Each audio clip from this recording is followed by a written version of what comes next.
नमस्ते और the deep dive में आपका स्वागत है। आज हमारे सामने है भारत का केंद्रीय बजट 2026-27। नमस्ते। हमारे पास फाइनेंशियल एक्सपर्ट्स के विश्लेषण, रिसर्च पेपर्स और कई लेखों का ढेर है और हमारा मिशन है इस बजट की आत्मा को समझना। बिल्कुल। ये सिर्फ आंकड़ों का लेखा जोखा नहीं है। ऐसा लगता है कि यह 2047 के भारत के लिए एक नींव रखने की कोशिश है। इसका केंद्रीय दृष्टिकोण विकसित भारत 2047 है, जिसे सरकार 3 कर्तव्यों पर आधारित कर रही है। इसे परत दर परत खोलते हैं। सबसे पहले देश की आर्थिक सेहत की बड़ी तस्वीर क्या है? सरकार विकास की रफ्तार और जेब खर्च के बीच मतलब संतुलन कैसे बना रही है? यह एक बहुत सदा हुआ कदम दिखता है। एक तरफ लगभग 7% की जीडीपी विकास दर का अनुमान है, जो कि दुनिया भर की स्थिति देखते हुए बहुत अच्छा है। बहुत मजबूत संकेत है। लेकिन दूसरी तरफ सरकार हवा में पैसे नहीं उड़ा रही।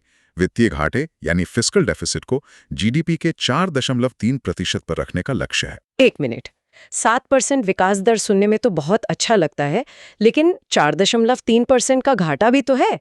क्या ये चिंता की बात नहीं है? देखिए, किसी भी विकासशील अर्थव्यवस्था के लिए थोड़ा घाटा जरूरी होता है, ताकि विकास के पहिए घूमते रहें। असली सवाल ये है कि क्या ये घाटा नियंत्रण में है और क्या इसे कम करने की कोई योजना है? और इसका जवाब? जवाब हाँ है। सरकार का लंबी अवधि का लक्ष्य है कि 2030-31 तक देश के कुल कर्ज को जीडीपी के 50% तक लाया जाए। ये एक तरह का फाइनेंशियल हेल्थ गोल है, जो दिखाता है कि आज का खर्च भविष्य पर बोझ ना बने। समझ गई। तो ये एक सोचा समझा जोखिम है। अब आते हैं खर्च पर। कुल खर्च करीब 53 लाख करोड़ रुपए से ज्यादा का है। पैसा जा कहाँ रहा है? और यहीं इस बजट की सबसे बड़ी कहानी छिपी है। सरकार अपना सबसे बड़ा दांव लगा रही है पूंजीगत व्यय यानी कैपेक्स पर। कैपेक्स, हाँ। इसके लिए रिकॉर्ड 12.2 लाख करोड़ रुपए रखे गए हैं। 12.2 लाख करोड़। जी। और इसे सरल भाषा में समझें तो ये पैसा रोजमर्रा के खर्चों पर नहीं जा रहा। मतलब सैलरी या सब्सिडी पर नहीं? बिल्कुल नहीं।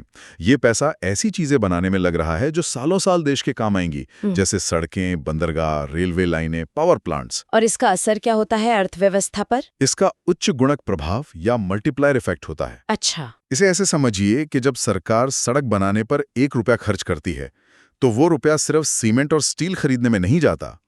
वो रुपया मजदूर की जेब में जाता है, जो उससे सब्जी खरीदता है। सब्जी वाला उस पैसे से अपने बच्चे की फीस भरता है। इस तरह 1 रुपया अर्थव्यवस्था में कई बार घूमकर कहीं ज्यादा मूल्य पैदा करता है। तो चलिए अब मैन्युफैक्चरिंग की बात करते हैं। मेक इन इंडिया को लेकर क्या खास है? यहाँ सोच में एक बड़ा बदलाव दिख रहा है। अब लक्ष्य सिर्फ मोबाइल फोन को असेंबल करने का नहीं है, बल्कि उस पूरी टेक्नोलॉजी सप्लाई चेन पर भारत का नियंत्रण स्थापित करने का है। अच्छा। सरकार ने 7 फ्रंटियर सेक्टर्स यानी भविष्य के उद्योगों पर ध्यान केंद्रित किया है, जहां भारत दुनिया का लीडर बन सकता है। कर रहे हैं। चलिए 4 मुख्य उदाहरणों को जोड़कर देखते हैं। सबसे पहले दुर्लभ पृथ्वी खनिजों यानी रेयर अर्थ मिनरल्स के लिए तटीय राज्यों में रेयर अर्थ कॉरिडोर बनाए जाएंगे। अच्छा, ये वही मिनरल्स हैं जो स्मार्टफोन और इलेक्ट्रिक कार की बैटरी में लगते हैं? बिल्कुल। अभी तक इनके लिए हम चीन पर बहुत निर्भर थे, तो ये कॉरिडोर हमें कच्चा माल देगा। ठीक है। तो पहला कदम हुआ कच्चे माल पर आत्मनिर्भरता। इसके बाद आता है इलेक्ट्रॉनिक्स कंपोनेंट मैन्युफैक्चरिंग स्कीम। इसका बजट बढ़ाकर 40,000 करोड़ रुपए कर दिया गया है। तो अब हमारे पास कच्चा माल है और इस स्कीम से हम उस कच्चे माल से चिप, डिस्प्ले ये सब बनाएंगे। वो सही पकड़ा आपने। अब सिर्फ फोन का कवर नहीं, फोन का दिमाग भी भारत में बनेगा।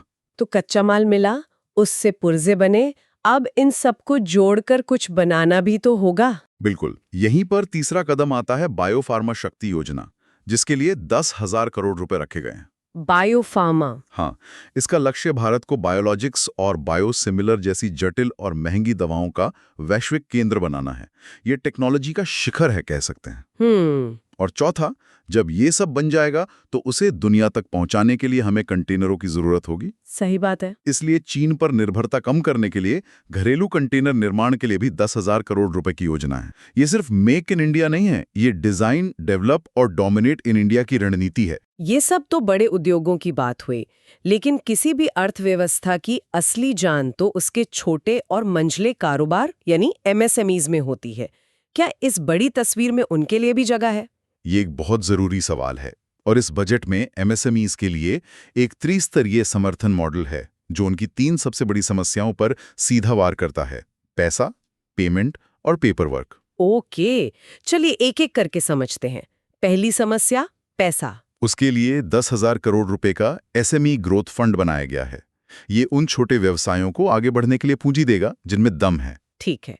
और दूसरी और शायद सबसे बड़ी समस्या, पेमेंट का अटक जाना। हाँ, वो जो क्लासिक समस्या है, साहब पेमेंट अगले महीने मिलेगा। हाँ, उसका क्या समाधान है? इसके लिए अब सभी सरकारी कंपनियों के लिए टी-रैट्स प्लेटफॉर्म के जरिए भुगतान करना अनिवार्य कर दिया गया है। टी-रैट्स, ये क्या है? ये एक तरह का ऑनलाइन बाजार है जहां छोटे सप्लायर अपने बिलों को बैंक से तुरंत कैश करा सकते हैं, बिना महीनों तक इंतजार किए। ये एमएसएमईज के लिए एक बहुत बड़ी राहत है। वाह, ये तो गेम चेंजर हो सकता है। और तीसरी समस्या, पेपर वर्क, यानी कागजी कार्रवाई। उसके लिए छोटे शहरों में कॉरपोरेट मित्र का एक कैडर बनाया जाएगा। ये पेशेवर लोग होंगे जो एमएसएमईज को जटिल सरकारी नियमों और टैक्स फाइलिंग में मदद करेंगे। अच्छा, तो मतलब छोटे शहर के उद्यमी को अब बड़े शहर के महंगे सीए के चक्कर नहीं काटने पड़ेंगे। बिल्कुल, उसे स्थानीय मदद मिल जाएगी। तो ये छोटे कारोबारों को बड़े बनने में मदद करने जैसा है। और इन सब कारोबारों को आपस में जोड़ने के लिए कनेक्टिविटी भी तो चाहिए। एकदम। और यहीं पर इंफ्रास्ट्रक्चर की बड़ी घोषणाएं इस पूरी कहानी को एक साथ लाती हैं। जैसे कि पश्चिम बंगाल के डानकुनी को गुजरात के सूरत से जोड़ने वाला एक नया पूर्वी पश्चिमी फ्रेट कॉरिडोर बनाया जाएगा। तो पूरा ईस्ट वेस्ट कनेक्शन। हाँ, ये देश के औद्योगिक पूर्वी हिस्से को उसके बंदरगाहों वाले पश्चिमी हिस्से से जोड़ने वाली एक आर्थिक धमनी की तरह होगा। इसके अलावा मुंबई पुणे समेत 7 नए हाई स्पीड रेल कॉरिडोर भी हैं। तो अगर मैं सबको जोड़कर देखूं, छोटे शहर का एक उद्यमी कॉर्पोरेट मित्र की मदद से अपना कारोबार शुरू करता है। हाँ, एसएमई ग्रोथ फंड से लोन लेता है, अपना माल बनाता है और फिर इन नए फ्रेट कॉरिडोर का इस्तेमाल करके उसे देश के किसी भी कोने में भेज देता है। एकदम सही। ये एक पूरा इकोसिस्टम बनाने की कोशिश है। हमने अर्थव्यवस्था के हार्डवेयर की बात कर ली, फैक्ट्रियां, सड़कें, ट्रेनें। अब उसके सॉफ्टवेयर यानी लोगों की बात करते हैं। किसानों, महिलाओं और सामाजिक क्षेत्रों के लिए क्या है? कृषि में टेक्नोलॉजी पर जोर अभूतपूर्व है। भारत विस्तार नाम का एक एआई टूल लॉन्च किया जाएगा जो कई भारतीय भाषाओं में काम करेगा। एआई टूल किसानों के लिए? जी, इसे हर किसान की जेब में एक निजी कृषि विशेषज्ञ समझिए, जो उसे बताएगा कि मौसम कैसा है, कौन सी फसल लगाएं और कीटों से कैसे बचें।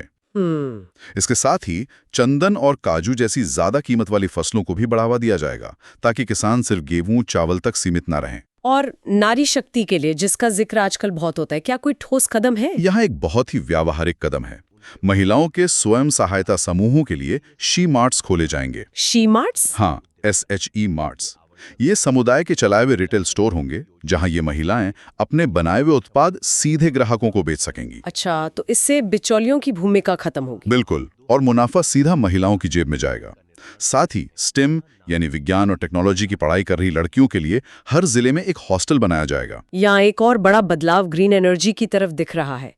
क्या ये सिर्फ पर्यावरण बचाने की कवायद है या इसके पीछे भी कोई आर्थिक रणनीति है? यहाँ भी रणनीति सिर्फ ग्रीन एनर्जी का इस्तेमाल करने की नहीं, बल्कि उसकी तकनीक भारत में बनाने की है। हम सिर्फ सोलर पैनल लगाना नहीं चाहते, हम दुनिया के लिए सोलर पैनल बनाना चाहते हैं। ओके। इसी सोच के तहत कार्बन कैप्चर टेक्नोलॉजी के लिए 20,000 करोड़ रुपए का एक फंड बनाया गया है। एक मिनट, ये कार्बन कैप्चर होता क्या है? मतलब सुनने में तो बड़ा भारी शब्द लगता है। हाँ, इसे स्टील या सीमेंट फैक्ट्री के लिए एक बहुत शक्तिशाली स्मोक वैक्यूम क्लीनर समझिए। ये तकनीक चिमनियों से निकलने वाले प्रदूषणकारी कार्बन को हवा में जाने से पहले ही पकड़ लेती है। अच्छा। ये एक भविष्य की टेक्निक है और भारत इसमें दुनिया में बढ़त लेना चाहता है।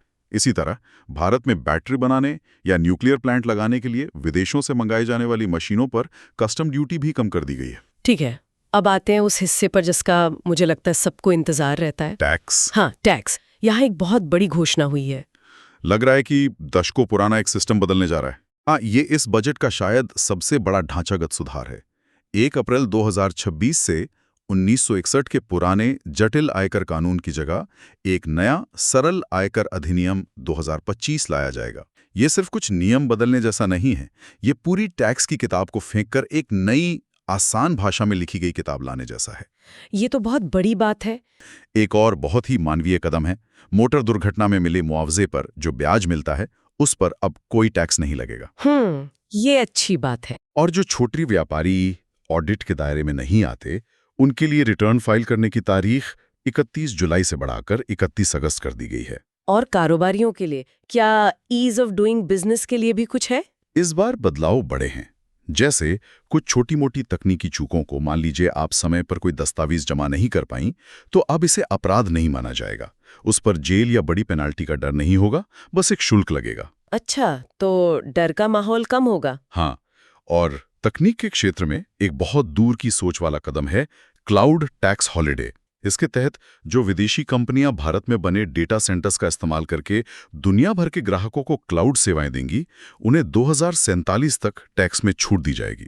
यह भारत को एक ग्लोबल डेटा सेंटर हब बनाने की दिशा में एक मास्टर स्ट्रोक हो सकता है। बिल्कुल सही। और जाते जाते एक विचार, ये बजट एक तरफ किसानों के लिए भारत विस्तार जैसा AI टूल ला रहा है और दूसरी तरफ ग्लोबल कंपनियों को डेटा सेंटर के लिए 2047 तक टैक्स में छूट दे रहा है। जरा सोचिए 2047 का भारत कैसा दिखेगा, जब शायद एक किसान उसी स्थानीय डेटा सेंटर पर चल रहे AI से सलाह ले रहा होगा जिसे इसी बजट से प्रोत्साहन मिला था। ये सवाल सोचने लायक है।